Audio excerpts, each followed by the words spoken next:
guys, my name is Yvette. Welcome to my channel. I'm so excited to be doing this, but I'm also kind of nervous. This will be the first ever video I upload and the first ever video you guys see. This is actually something I've always wanted to do, but I've always been so afraid. All through high school, I lived off of Booktube videos and seeing my favorite creators review their favorite books. And that's actually how I got into reading. So yeah, this will be a sort of booktube channel, but I also want to have that little bit of extra leeway to just post more casual and fun things, to just create this safe space where you guys can just experience life with me, see what I'm up to, see what I'm reading, and hopefully just post content that you guys think is fun and that you guys want to watch.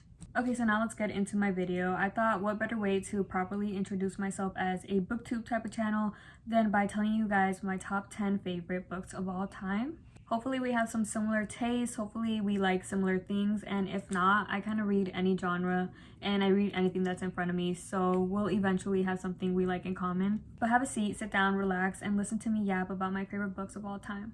If you know me, you probably heard me talk or at least mention this brilliant piece of literature titled My Brilliant Friend by Elena Ferrante. It's a novel translated from Italian. It's a story about adolescents and trying to tackle the obstacles that simply come with life, especially in environments that are ridiculed with poverty and in environments that don't adhere to women. I think what makes this book so beautiful and what it does best is clearly display a juxtaposition between two young girls who come from the same roots, who come from the same neighborhood, but as time goes on and as they continue to grow up, we slowly see their paths starting to diverge in two different directions. What's interesting about this is that their bond and friendship always still seems to be converging with one another. I think at its core is a story about friendship and the complexity of young female friendship, which isn't always perfect, but is always very impactful, especially in adolescence. I just love this story so much. I think it's very much everything I adore in books. From the writing to the themes to the relationships, it's all very well done. I think my favorite books and stories and pieces of media always center around strong friendships, and it's something I always look for when I'm searching for new books. So yeah, please read it. I think Elena Ferrante is absolutely brilliant, and I can't wait to continue reading more of her work. And this book is so special to me. I love it so much. The next book I'm going to be talking about is Almond by Won Pyung-sung. Once again, this is a novel about adolescence and growing up.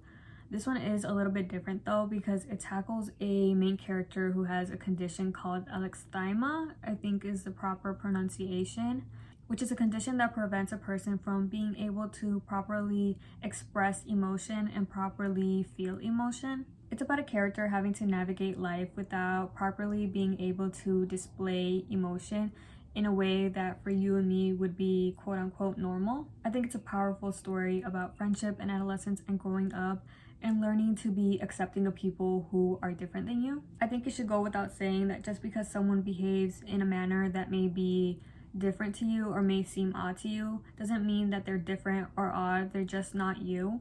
And I think this book does an incredible job of displaying that, and I just love it so much, honestly. I specifically love the themes of friendship in here. I think it's so beautifully done because once again, any book with a strong theme of friendship will always take it home for me. And I just love it so much. I think my favorite part was the friendship and the bond that was built between these two boys in the book. I was honestly in tears by the end of the book and I adored it so much, and I think everyone should read it. So yeah, everyone go read it. It's so underrated. Nobody ever reads it, and I need everyone to experience this book. The next book I'm going to be talking about is Turtles All the Way Down by John Green.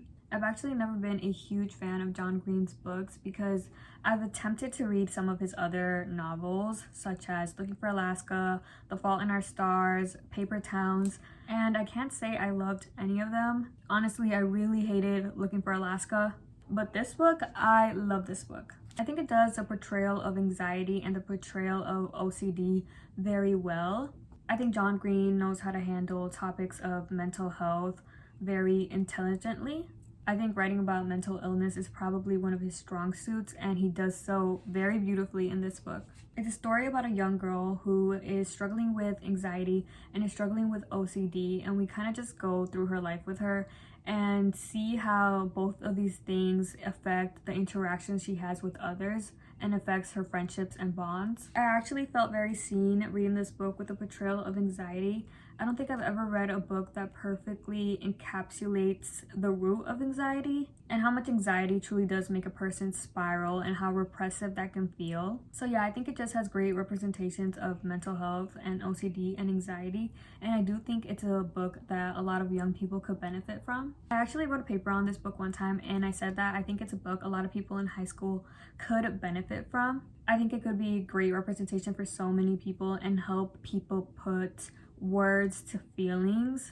So yeah, representation is so important, and if you struggle with any of the things that this main character struggles with, I suggest reading it. The next book I'm going to talk about is Babel by R.F. Kuang, which is a recent read, and I absolutely adored it so much. It's a book about so many different things and so many different aspects that I think all boil down to the root of colonialism.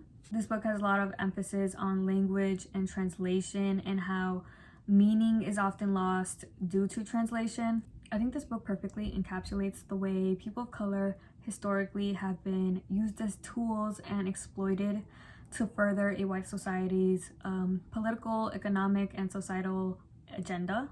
What I really appreciate about this book is that it really puts an emphasis on the fact that no structure of power is so powerful and so indestructible that you can't use your voice and take a stand and make a change. I think in real life, people not only have a lot of fear, but this idea that they can't make a difference, because we often think that no matter what we do, we're not strong enough to actually have an impact on the world.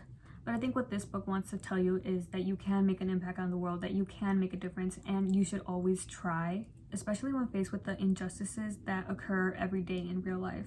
So please read this. It's such an important novel. I think if you're gonna read any book off this list, it should be this one. It's extremely well written. I think R.F. Kuang is a genius. I can't wait to read more of her work. Poppy War is next. Next, I'm going to be talking about Circe by Madeline Miller, which I adore. Same author as Song of Achilles, and yes, I did read Song of Achilles and I loved it, but I love this book so much more. I love the way this book portrays feminism. I love the way Circe is depicted as a woman. I think it's such a powerful and beautifully written piece on womanhood. It's a retelling about the goddess Circe, in which we kind of just go through her life with her and see the different obstacles that really weigh her down, specifically because she is a woman, and seeing the different ways she overcomes these obstacles, especially coming from very low lows sometimes. So yeah, it's a super powerful book. I remember when I first read it, I actually didn't know how I felt about it, but in the days following, it was the only book I could think of. It was like on my mind 24/7, and I think that's what really marks a good book for me, when it's something that I think about days later, weeks later, months later, and now years later, I still think about it, and it's still something I can go back to, and it's still something I can learn from even now. And I think that's what this book is, something that leaves a mark, something that you can learn from, and yeah, I'll never forget it. I love it so bad. Next, I'm going to be talking about the Chain of Gold series by Cassandra Clare. I love this book so bad. Nobody ever reads it. Say what you want about the Mortal Instruments. Say what you want about that specific plotline. Clary and Jace, I'm looking at you. But this specific book, this specific series is her best work yet, in my opinion. It's a spin-off to her prequel, if that makes sense. I honestly wouldn't even know how to explain the whole Shadowhunter universe because it's so long and it's so big and there's so many books.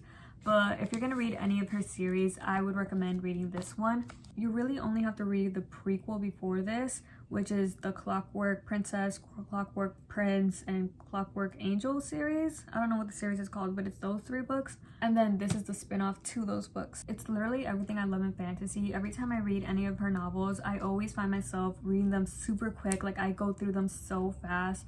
This thick one probably took me less than a week, maybe like 3 days. I've always really loved the way she writes dialogue, and her character and world building have always been so magnificent. I think she writes relationships very well, and not just romantic ones, although I do love how she writes romantic relationships because they always eat up so bad. But this specific book, she writes friendships so well, she writes friend groups so well, she writes parent and son-daughter relationships so well. I love the main character in this book. She's gorgeous, she's beautiful, she's my Persian princess. Me, James, and Cordelia. Also, something I really appreciate about her novels is probably her queer representation that she has in every single book she writes. And for me, it was probably the first pieces of queer media that I was consuming. So it was great representation and a great just awakening for me, I guess. It was very much part of my queer journey. So yeah, I really recommend you guys read it. I think it's a great piece of fantasy and no one ever reads it, so please read it. The next book I'll talk about is Happy Place by Emily Henry. This cover is misleading as hell. Happy place, and we're at the beach and we're having a good time and we're having fun, right? And we have a yellow cute duck floaty. But no, this is actually depressing as hell and made me sob. It's a second chance romance, which normally I hate second chance romances, but this book made me a second chance romance truther. I think it's a beautiful and raw depiction of characters that once had this beautiful connection with each other and are now trying to see if they still fit into each other's lives, even despite all the hurt and pain that they have caused each other in the past. I think it goes back to the idea that despite the hurt that humans have caused each other, loving one another was never a waste. Because I think no matter what happens in people's lives and the relationships we lose, a lot of the time those relationships were built on love and care for each other, and it's hard to just lose something like that and those feelings don't ever truly disappear. Sometimes people do come back in your life and they do manage to fill the space that they once had in your life. I think the way grief was depicted was also very well done and not something that I really expected from this book. But what I really love about it is the concept that there are different types of grief. Sometimes people grieve people that have passed and have left the world, and sometimes we grieve people that are still here. I actually tabbed this book a little bit, so I'm gonna read a quote I really liked. In every universe, it's you for me, even if it's not me for you. Please read this if you love a little bit of pain. Okay, so the next book is Aristotle and Dante Discover the Secrets of the Universe by Benjamin O'Leary Science. I read this book when I was in high school and I absolutely fell in love with it. It's actually the first book that really made me think about my own sexuality. I think it's a must read for everyone. It's a book about self-discovery and self-acceptance and trying to tackle that feeling of, do I fit in or am I enough? For the main character Ari, it was often about, am I Mexican enough? Am I boy enough? Am I enough to be the son my parents want me to be?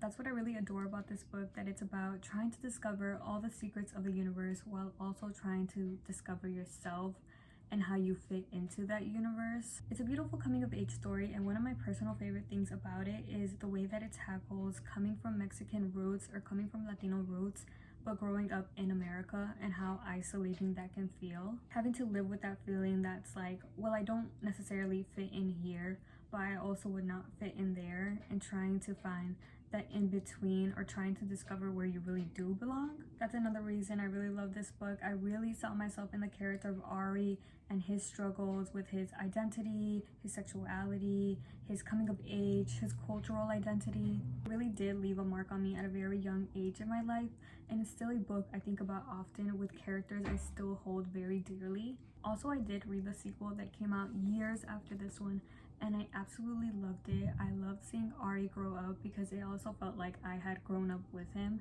and I loved having that comfort of knowing that here's this character that meant so much to me as a kid, and reading the sequel and seeing him grow up and knowing that he's okay and that he's still discovering the secrets of the universe, and knowing that I'm also okay and that I'm also still discovering the secrets of the universe, and that we're both doing fine and we both did it together.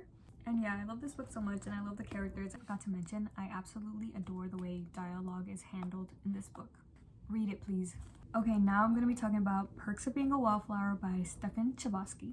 Perks of Being a Wallflower is a novel written from the perspective of a boy named Charlie who is writing letters to a person unknown to us. We learn more about his internal struggles, which lead to some sensitive topics regarding mental health, such as depression, anxiety, PTSD.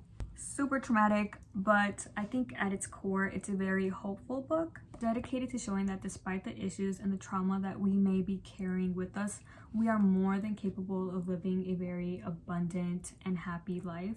Because even if we have to carry these burdens with us for the rest of our lives, we shouldn't let them have this power and claim over our lives and the way we want to live.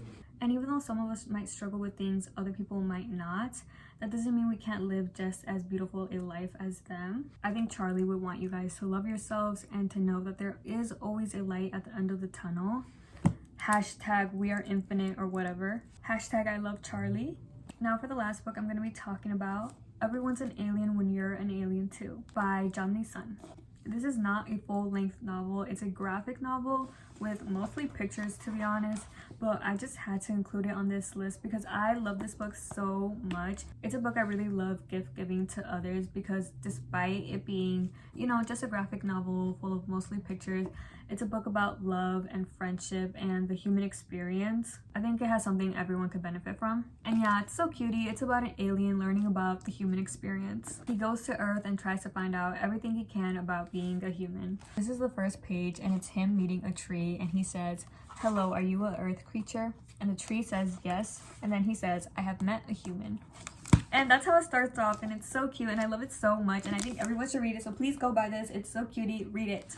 So yeah, that's the end of my video. I hope everyone enjoyed. I hope we have some books we like in common. Maybe this will encourage some of you guys to pick up the books I like and then we can discuss them together. I love making new friends and I love talking to people, so please text me if you want to. To be honest, I had already filmed this whole video once, but then I didn't like it, so I had to refilm the whole thing and now I'm gonna re-edit the whole thing. But yeah, I hope you guys like this video. I'm so excited for everyone to see it. It's gonna be my first ever video on YouTube, so thanks for watching. Bye, Pookies.